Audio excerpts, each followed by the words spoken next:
right, well, welcome back, everyone. Coach Mark here, once again joined by our golf course superintendent, Jim Snell. And Jim, today our conversation shifts to what some would argue was the biggest change that came out of our restoration process, and that's our bunkers. So why don't you talk a little bit about, one, why did it have to happen, right? And then what was really done in our bunkers? Well, first, why it happened was the drainage in our bunkers was non-existent. Yeah. So we needed to add drainage, and then just the playability of the bunkers needed to be upgraded, and also the positioning of the bunkers to kind of get them closer to the greens. Another big aspect of it was the liner that goes in the bunkers. Okay. To create a better hitting surface, to create less contamination, and just help with the drainage. New drainage has a huge impact on that maintenance footprint that your staff has to go through, right? That is correct. And another good thing with the drainage and the clingstone, the liner that's underneath, it really helps out with washouts as well. Yeah, okay, so let's talk a little bit about liner, right? So when you make that reference, so oftentimes when people think of a liner, they think of kind of that fabric that you use around your landscaping around your house, but really clingstone's not a fabric, right? It's a chemical that we spray right on top of the base of the bunker. So talk a little bit about that chemical. Yep, so the good thing about clingstone is it's a glue that you spray on the top of the dirt, and then it becomes hard, so it keeps the dirt and the contamination in its place, and then it keeps the sand on that product. Let's talk a little bit about how the maintenance practice has changed. Obviously the look, we're starting to do something different with our bunkers. So talk a little bit about what your staff does when they come out and prepare bunkers for play each day. Yep, so when we first come out and prep bunkers, we're raking the bunkers.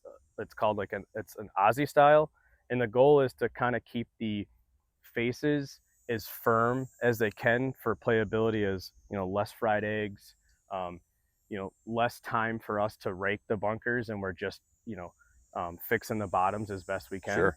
Yep. Yeah, I mean, it's like I said, it has a really spectacular look. I think it just having those bottoms nicely raked out and the faces rolled down in, right? So it's just this really phenomenal new look, right? Along that kind of comes along with our infinity edges as well. So really great stuff here about the structure of the bunker, the new methodology that we use. Now, the last question about it though is, I've noticed some days when I come out to play, they're not always done in that Aussie style. So is there a reason behind why we would do it that way?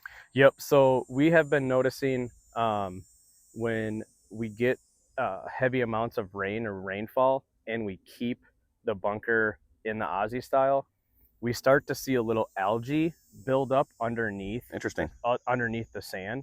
So if you do see some of the sand that looks a little discolored, sometimes it is because of that. Okay. So then what we're trying to do is maybe every once a week or once every 2 weeks, depends on the weather, we'll actually come in and do a full rake to kind of get some air movement and airflow in there. Yeah, interesting. So those bunkers can dry out, so we can kind of minimize any algae that we have. Yeah, fascinating stuff. I mean, who knew that went so much into a place that nobody really wants to find themselves on the golf course, right? Right. Okay, so now that we talked about the structure, the changes, right? Let's talk a little bit about the maintenance practice as far as it stands as the player and their responsibility. All right, so now let's talk about our responsibility as a player as it pertains to maintaining the space after we've played in or once our ball finds itself in the bunker. So let's start with, where should a player enter from?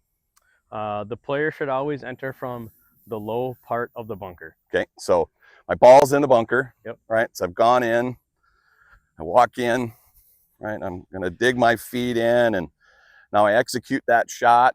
Okay, so now you've got the rake in hand, so why don't you walk in and just show a little bit about what your recommendation is as far as how they should go about raking the bunker out. So the recommendation would be to, with your ball, your sand splash, your divot, and your feet, to rake over this spot a couple times so it's nice and smooth, and rake yourself out.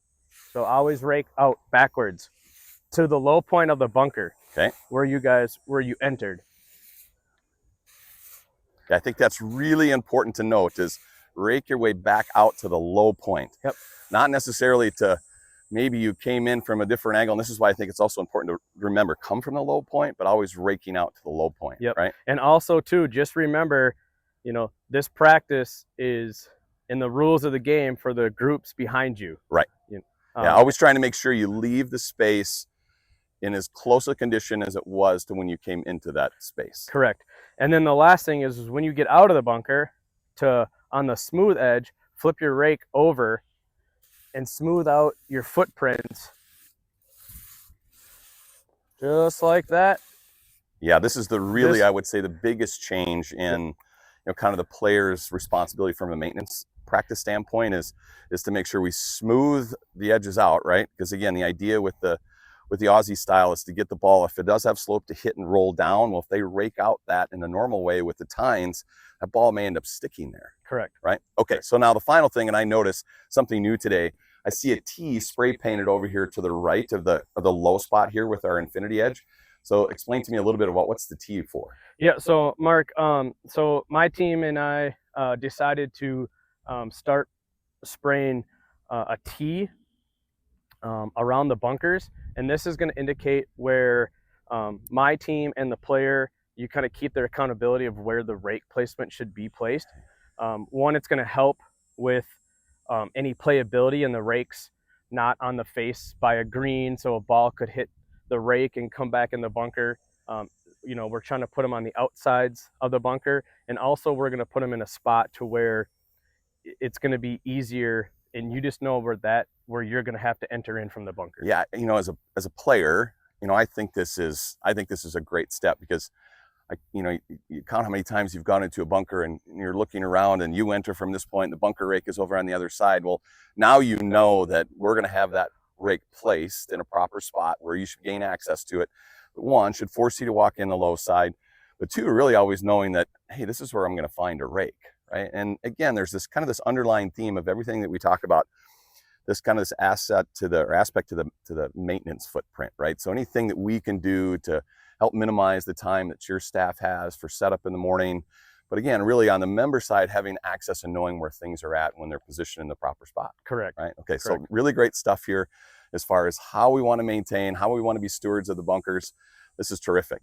Yep. Jim, again, I want to thank you for your time. Obviously some really great information here about our bunker complexes. One, the big change that occurred during the restoration process, and two, just the understanding of there goes into maintaining the bunkers on the player side that, maybe some people didn't think about, and how that can really become great stewards of our facility and making sure that we keep Bear Path beautiful. So, again, I'd like to thank you, and we'd like to thank our members for tuning in. And, again, we appreciate your stewardship, and until we see you next time, we'll see you on the course.